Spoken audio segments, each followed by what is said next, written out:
प्रातः काल की वेला में जो श्री राधा राधा राधा ऐसा उच्चारण करता है या नाम श्रवण करता है, उसके हृदय के सारे विकार नष्ट हो जाते हैं और वो दंपति श्री श्यामा श्याम के दर्शन की योग्यता प्राप्त कर लेता है। जो राधा राधा राधा ऐसा नाम कीर्तन करता है तो दंपति श्री श्यामा श्याम ताके पास बेग चली आवे, शीघ्र ही उसे भगवत साक्षात्कार प्राप्त होता है। जो मधुर स्वर से बोलता है राधा राधा राधा, तो समस्त हृदय की और जीवन की बाधाएं नष्ट हो जाती है। प्रातः काल जो जोर से कीर्तन करता है, नाम रटता है, तो हृदय की और जीवन की सब बाधाएं नष्ट हो जाएंगी। सभी साधन नाम आधारा, जितने साधन है सबका आधार नाम है। यदि और साधन है नाम नहीं है तो आधार शून्य है। जैसे शून्य शून्य शून्य क्या महत्व, पर एक रख दिया आधार हो गया एक। अब शून्य रखो तो 10, फिर शून्य रखो तो 100, फिर शून्य रखो तो 1000, फिर शून्य तो 10,000, वो 10 गुना बढ़ता चला जा रहा है।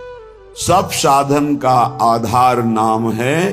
जो प्रातः चेतना से लेकर शयन अचेतना तक या जीवन से लेकर मृत्यु तक हर समय नाम का नियम ले लेता है, उसके हृदय में बस करनी, चित्त हरणी, महासुख प्रदान करने वाली ये जुगल जोरी प्रकाशित हो जाती है। पता नहीं कैसे साधक जो सत्संग को मनन नहीं करते और चिंता कर लेते हैं। कोई कोई साधक तो इस बात से चिंतित हैं कि अभी तो ठीक है, आप सत्संग सुना रहे, आप साथ है, आपकी डांट है, आपका दुलार है, लेकिन कभी दुर्भाग्यवशात अगर मुझे ये सौभाग्य ना मिला तो मुझे भरोसा नहीं कि मैं चल पाऊंगा। तो मुझे लगता है कि जिनको ऐसा है तो आप देख लेना। यदि आप समर्पित हो तो आज तुम प्रमाद कर सकते हो, लेकिन जब कल शरीर नहीं रहेगा तब तुम प्रमाद नहीं कर सकते हो। ध्यान रखना, अगर शरणागत हो तो तुम्हारे दिमाग में बैठ जाएगा गुरु। अभी तो शरीर से है इसलिए बेपरवाह हो, लेकिन जिस दिन ये शरीर ना रहा या गुरु का शरीर नहीं रहेगा तो सच्चे शरणागत के दिमाग में गुरु बैठ जाते हैं और वो विरह और मिलन की तड़प में पूरा जीवन समर्पित करके वो उच्च कोटि की अवस्था को प्राप्त होता है। बिल्कुल ऐसा ना सोचा जाए कि फिर क्या होगा, फिर वही होगा जो मंगल विधान श्री जी रचती हैं। हमारा जीवन श्री जी के चरणारविंद में समर्पित है। हमारा कर कमल श्री जी ने पकड़ लिया, भरोसा करो। कैसे जानोगे श्री जी ने पकड़ लिया? जब रसिक जन पकड़ ले तो जान लेना श्री जी ने पकड़ लिया। कहो कृपा उपजे के भांति, तो बोले रसिकन संग फिरो दिन राती। रात दिन यदि रसिक महापुरुषों का संग है तो कृपा ही कृपा मेरी लाडली की है। भगवान का जो भक्त है वही यथार्थ में बंदनीय है। जगत में जो बंदनीय है वो भगवान की भक्ति में जो मस्त है वही सतरति सतरति सा लोकांतारयति। जो भगवान की भक्ति में मस्त है वो स्वयं तर जाता है, स्वयं तर जाता है, वो लोगों को तार देता है। देखो जब भक्ति मार्ग में चलोगे, अगर गुरु आज्ञा में नहीं रहे तो और सब कुछ मिल सकता है, लेकिन गुरु निष्ठा और भगवत प्रेम नहीं मिल पाएगा। इसको दिमाग में लिख लो चाहे कागज में। इसे स्वार्थी बुद्धि नहीं निर्णय कर पाएगी, इसे नहीं समझ पाएगी। संकेत किया जाता है ऐसा मत करो। सामने वाले को लगता है बहुत लाभ मिल रहा है, अरे बड़ी हानि हो रही है। जो लाभ के लिए चले थे, जिस लाभ को मिलना था वो छूट गया, तेरा आश्रय छूट गया, तेरी बुद्धि में भ्रम पैदा हो जाएगा, तेरी बुद्धि में अश्रद्धा पैदा हो जाएगी, तेरी बुद्धि कभी श्री जी में नहीं लगेगी। तू खिलवाड़ समझता है।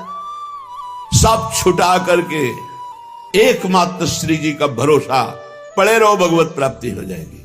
भरोसा अंदर से अपनी बुद्धि का ले लिया, भरोसा धन का ले लिया, भरोसा अपने प्रबल पुरुषार्थ का ले लिया, चूक कर दी। भगवान का जो भक्त है यथार्थ में वही बंधनी होता है जिसे भगवान ने अंगीकार कर लिया। किसे अंगीकार कर लिया?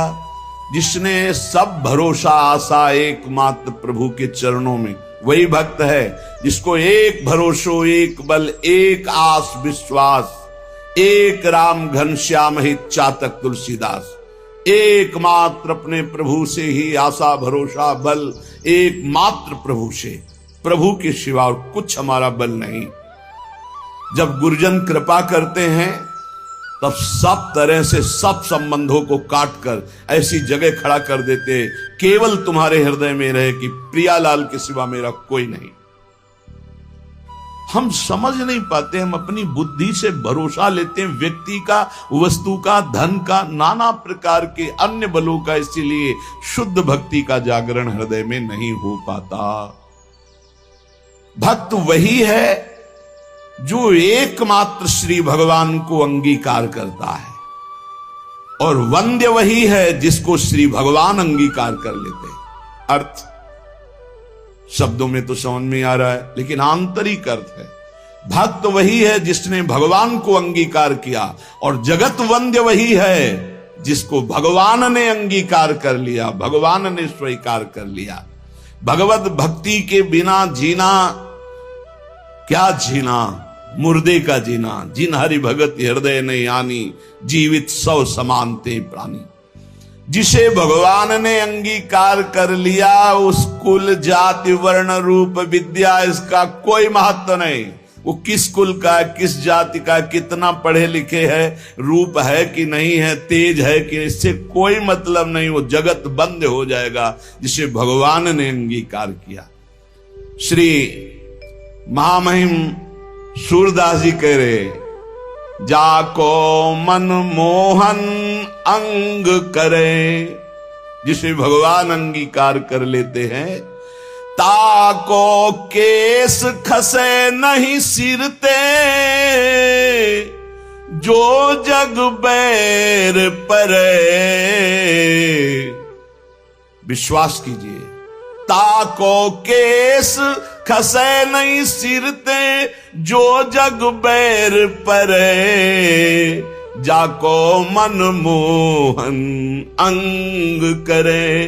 किस माने बाल, एक भी बाल कोई सर का उखाड़ नहीं सकता है जिसके भगवान रक्षक हो गए, जिसको भगवान ने स्वीकार कर लिया। हिरण कश्यप परहार थक्यो, प्रहलाद नने कुडरे, अजहू लगी उत्तान पाद सुत, अविचल राज करे, जाको मन मोहन अंग करे। कयाधु जी ने सुंदर श्रृंगार किया। प्रहलाद जी का 5 वर्ष के बालक हैं, दौड़कर गए सिंहासन त्रिभुवन पति हिरण्यकश्यप, जिसकी एक ललकार गर्जना में बड़े बड़े देवता हाथ जोड़कर खड़े होते हैं। वही है भगवान का दिव्य पार्षद, कोई और थोड़ी है। जाके साष्टांग दंडोत किया, पिताश्री गोद में उठा लिया, दुलार किया। तुम्हें सबसे ज्यादा पसंद क्या है? हिरण्यकश्यप ने पूछा। प्रहलाद जी को दुलार कर दे, क्या पसंद है तुम्हें? जैसे बच्चों से पूछा जाता है तुम्हें क्या पसंद है, तुम क्या खाओगे, तुम क्या चीज चाहते हो, तो प्रहलाद जी से पूछा तुम्हें क्या पसंद है? तो उनका पिता श्री, मुझे भगवान की श्रवणम कीर्तनम स्मरणम विष्णुर्पाद सेवनम अर्चनम बंदनम दास्यम सख्य आत्मनिवेदनम, ये नवधा भक्ति बहुत प्रिय। हरि की नवधा भक्ति प्रिय सुनते ही आग बबूला हो गया। उठाकर प्रहलाद जी को पटक दिया सिंहासन के नीचे और कहा किसने ऐसी बुद्धि हमारे इस बालक की कर दी? प्रहलाद जी ने कहा ऐसी मति सिखाने पढ़ाने से नहीं होती दैत्यराज। भाषा बदल गई। जिसे पिताश्री कह के प्रणाम किया था, देखा भगवान का विरोधी तो कहा दैत्यराज। ये किसी के सिखाने पढ़ाने से बुद्धि नहीं होती। ये महापुरुषों के पादरज अभिषेक से ऐसी निष्ठा जागृत होती है। बोले मार डालो इसको, हाथियों से कुचला दो। बड़े बड़े मत वाले हाथी से कुचलाया गया। भाले अस्त्र तलवार इनसे बाल नहीं काट पाए। श्रीपाद कह रहे इतने अंधे हो गए हो कि तुम गिरते हुए को भी नहीं देख पा रहे हो।